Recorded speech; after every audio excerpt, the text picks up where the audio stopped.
On this episode of The Leadership Hustle, we're going to talk about what you're missing when you're setting your goals. Hello, and welcome to The Leadership Hustle for executives whose companies are growing fast and need leaders who are ready. Hi there, and welcome back to this episode of The Leadership Hustle. I'm Andrea Fredrickson. I'm Michelle Hill. And we're here today to talk about goals. And I say that, I'm like, I was going to say something really exciting. I think goals can be really exciting. There's a lot of people that get excited about establishing goals just randomly throughout the year. Some people do it at the beginning of their calendar or fiscal year. Some people do them in a variety of different ways. But Correct. I am amazed at the number of people that will establish a goal, Identify a goal, won't write it down. Some people do write it down, but they do not create a recipe on how they're going to achieve it.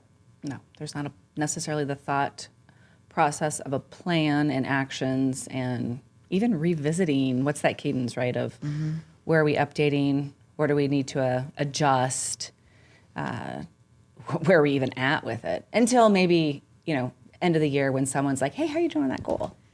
If you does. told somebody, right? Yeah. And so let's talk through this a little bit. So what's the motivation, or what's the goal of writing down the goal and the recipe? Like, what's the point of doing all of that? Well, it's helping make it more achievable ultimately, but the other benefit is by you come up with what you want to achieve. That's your goal, what you want to accomplish.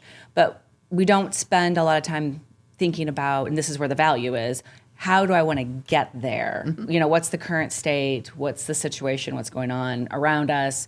And what are going to be the ideally the next best steps? Now, we're going to have to adjust as well as things change, as we're working on whatever it is, because a lot of times the goals aren't something that we're going to accomplish really quick, right? But it's solidifying kind of like, what could this look like? It also helps us identify, is this even realistic? I mean, using the SMART concept that's been out there forever, but how am I going to know I've been successful? I've achieved it, right? What would I be looking for or noticing? But is it even realistic? Is it realistic now? Is it not? There's a lot more. Well, there's opportunities just to really put some thought behind it, and those steps we're going to take so we can get started. So I know there's people, including myself, where I thought, I'm going to do, you fill in the blank, whatever the goal is, right? Yeah. And I'll think about, I probably need to do that, and I probably need to do that, and I probably need to do that, I'm going to do that. And you're creating this list of things in your head. But as long as you don't write it down, it's really easy for anybody not to be held accountable to it. Correct. Right? And forget it. Or forget it, right? So one of the most important things about goals is not only establishing the goal, getting it written down, but writing down the path of how you're going to get there, making sure that there's a target time, let's start doing this by this, or have this completed by that time, and making sure that stuff is written down just so you can see it. Just looking at it kind of helps you. Gives you red flags, gives you this will work, or what might be barriers. Right. When you're working on a team and you have these goals, part of the reason you write these things down also is an accountability. And communication. That's right, exactly. Communication and accountability. Right. You're right. I missed that second. A little bit of clarity in what we're doing, how we're going to get there, what do I expect of each of us? Yeah. Right. And yet I can more than two handfuls of groups that I have seen recently, and I'm sure you run into this, whether it's groups or individuals, where it's like, yes, this is my goal. There's no path. There's no pattern. There's no steps of how to do that. It's like, I know my grandmother used to make food without a recipe, but there was a recipe in her head, right? To have her write it down, that was a little complicated because she just knew how to do it. Yes, we don't know how to do some of these goals yet because we haven't had any spaced repetitions. So writing these goals down, making sure that we're establishing those deadlines and target dates. And then making sure that we're communicating these to other people, whether it's another person as an accountability coach or it's the team. So let's go with the idea that we have created, here's our master plan. Here's our goal. Here's all the action steps that need to happen with that. Now what? Like, now that we've got this beautiful document that, we've put out there on our shared drive, Well, now what do we do with it? Well, I guess my first question is, though, is this your goal that you're doing personally, or is this a goal for the team? Well, you can choose which one you want to talk about. Well, the reason I asked the question is if it's a goal that the team's going to accomplish, there's also the importance of involving them in the process of the planning. Sure. So then they're going to be more engaged, and we also will have maybe different ideas. They'll have other roadblocks and so forth. What's realistic, what's not. Right. The next is it's like, what are we going to do to get started? But I think setting up also what's our cadence in the sense of like check-ins. If it's a team, it's how are we going to keep each other in the know? Who's doing what?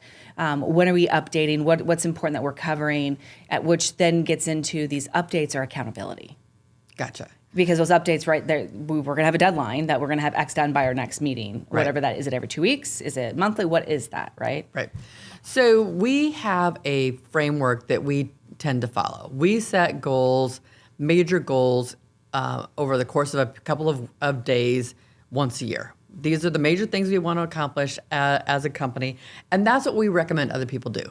Whether it is a series of half-day events, it's a couple of days, it's just a process because you can establish a set of goals, but once you sleep on it, and now you're starting to think about it, you realize things about, oh, we forgot about this, or there's another step that we need to add, or who else do we need to bring in on this process, right? What's missing? We also want to establish during that time, what are the resources that are necessary? Yes.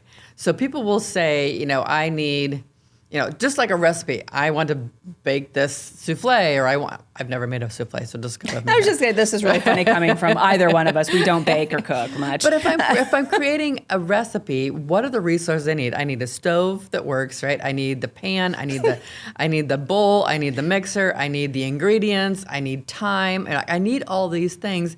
Do I need somebody there that's going to show me how to do something? I need to know what Possibly. those resources are, right?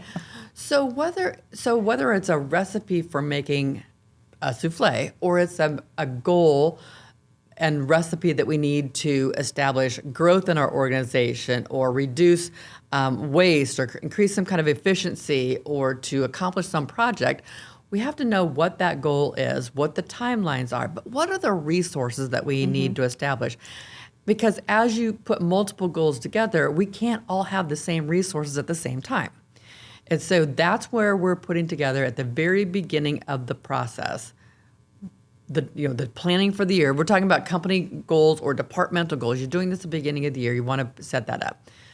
Then we're setting up what's the cadence. So the second step is we will meet monthly to review the goals. How are we doing on this goal? What's on track? What's off track? But in between the monthlies, we're going to look at KPIs. So we recommend that weekly or at least twice a month to review the KPIs, such as, there may be multiple things related to sales, it may be waste, it may be production, there may be on track on written processes, but whatever the KPIs are that you are monitoring, those should be leading indicators to help you achieve your lagging goals and numeric metrics at the end of the year. So, again, starting off with, we're setting the plan a few days at the end of the previous year or the beginning of the current year. We're going to meet monthly to review the goals or the steps that we promised we were going to accomplish by that certain date. And in between, we're going to check the metrics to make sure that by the end of the monthly goal that we're progressing. Yeah, not waiting. Right. Yes. So before I talk about, let's talk about the last one, the quarterly updates. So we're going to pull the strategic plan out or the departmental goals out once a quarter and look at what are the assumptions that we made, and are there any assumptions we missed? Are we going to look at, oh, we didn't see that, or oh, that wasn't something that's going to come to fruition? We've changed that. We're challenging the assumptions that we made for our goals, and we're going to do some type of education to make sure that we're learning about that process or that industry or what's going on in the economy. We're going to do something like that on a quarterly basis. So we're slowing down so we can speed up during each of those months. Yes. So my question to you, Michelle, is on the monthly frequency, what are some of the hiccups that you're hearing people have related to achieving and reviewing monthly goals? Do you hear anybody frustrated with that or hiccups? Well,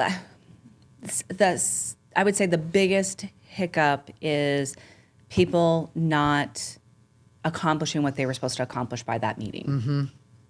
And for whatever reason, it wasn't brought up on the weekly, biweekly, whatever we're doing, type of check-ins. Right.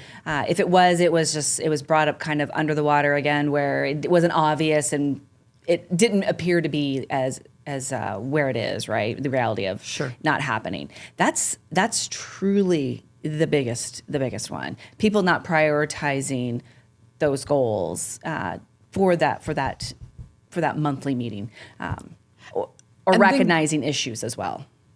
And then excusing it. Yes. So people not prioritizing it is one thing. The rest of the team being frustrated, but saying, okay, and not, where's the accountability? Correct. So the lack of accountability, I would say, is part of that same issue where we hear, okay, well, we didn't hit that production number, or we did not get that many documents created, complete or much code, or wherever we're at, testing. And so people don't know how to challenge people on that. And so they will say, oh, okay. And we might get to the point where people are frustrated enough. It's like, so what's your plan now? And so after multiple months of not being achieved, we have to have some kind of a plan to get back on track, or how do we do that? And if the leader's not going to do that, part of the team has to be able to say, so what's the plan? Now, trust me, I've been on the receiving side of, so Andrea, you didn't achieve this. What's your plan? And it's like, I don't know. I don't know what the plan is, because I don't know how to solve this problem. And I have to be willing, or the person has to be willing to be vulnerable and say, I need help. It is about feeling safe and speaking up, which I think that's the other problem, is they don't speak up in the weekly or biweekly meetings either. So that stems to kind of another session we had on high performing teams, where people don't necessarily trust each other either to speak up without getting defensive. Right.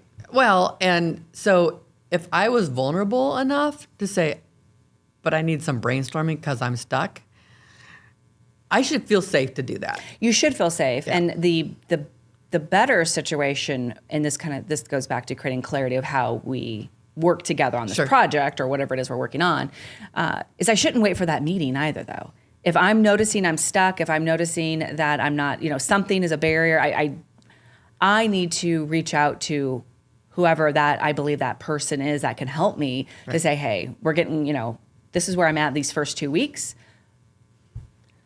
Can you help me identify what do I need to adjust, or resource, whatever. And it goes back to other scenarios of time management where there's a lot of us that have a lot of work to do, or we are procrastinators. So we wait till the very last, and so now we don't realize we need help, and other people who need to help us don't have time to help us because they've learned how to prioritize, they've learned how to use their time well, and we who need help, or we need feedback, or we need something, we have made it a crisis for somebody else, and that's not cool. Yes. Right? And I think that can be procrastination, but I think it also can be distractions, not focused, or being pulled into not being able to say no is a huge one, because especially if it's, depending on personalities, if it's a bright, shiny thing, some people are like, oh, I want to get involved in that and get involved in that. And then we overcommit. So not saying no, then the consequences can be, I don't meet the expectations and the needs of the current things I've committed to. Right. So, people not achieving goals is, I don't know how. I've procrastinated it, and now I don't have the time or the other resources to do the job. I've been distracted on something else, and I haven't made it a priority. I don't get started on the project as soon as I know about it and get started. So there's so many reasons, and so that the leader, we have to get better about making sure we teach people how to manage their time, how to allocate their resources so that things get done. Who needs to be involved? We don't have to be in control of it. We have to teach people how to do it. Yes. Because if we're the ones that have to do it all the time, we're controlling again. So that's a whole high performance conversation. Yes, that goes back to the controlling on the high performance. Right. And I think it also goes back to some of it is as simple as if you work in a workspace and you have an office, which I know it varies from place to place. Sure. People feel like they have permissions, this goes along with expectations, to close their door. People have permission they don't have to respond to email instantly. When they're working on projects, they can turn things off for periods of time. Yep. Where sometimes people don't feel they can. There's that internal pressure within a company that I've got to respond instantly, and if I don't, there's the risk and the danger is so much greater. Right. And that goes back to the manager, though, having the conversations is, we don't know their past where they've worked before either. Maybe your environment doesn't feel that way, but they came from somewhere that it was, right? And so it's having conversations about when we work on these high payoff activities, we want to make sure that you are blocking time. We want to make sure that you are prioritizing it and turning everything off. We don't want you responding to emails certain times, or letting drive-bys, I call them, but people just walk into your space. Do what you need to do to protect it. Right. So let's go back to, we're meeting at least once a year to establish your period of goals, right? Yes. And then we're going to meet weekly or bi-monthly on the metrics to make sure that we're on track, but also making sure that at least monthly we're looking at where are we on the goals, metrics and KPIs, and adjusting and getting back on track, asking for help. What are the resources? Making sure that we're managing our time, prioritizing those things, reducing distractions so that we've said these are priorities. Yes, we have to run the business, but there's so many fun things, other things we like to do, or conversations we like to have that can take us away from those high priority activities. Yes. Okay.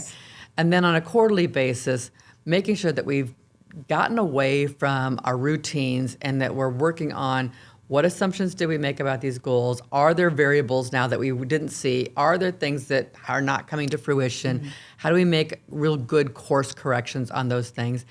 And making sure then that who else needs to know about these goals are being included on, here's where we are, here's what it means to us.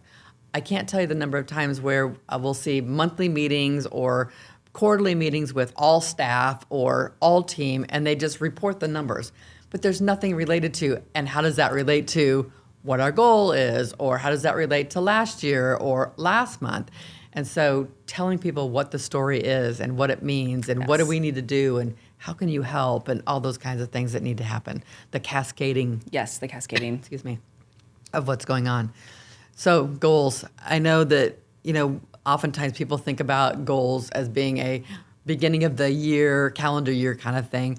But I think that goals are an ongoing event that you don't wait till the beginning of the year to set a goal that needs to be set, right? Correct. Goals set based upon time, resources, and need.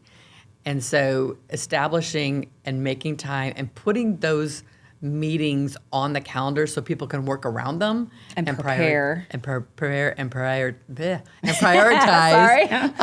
on what those goals are.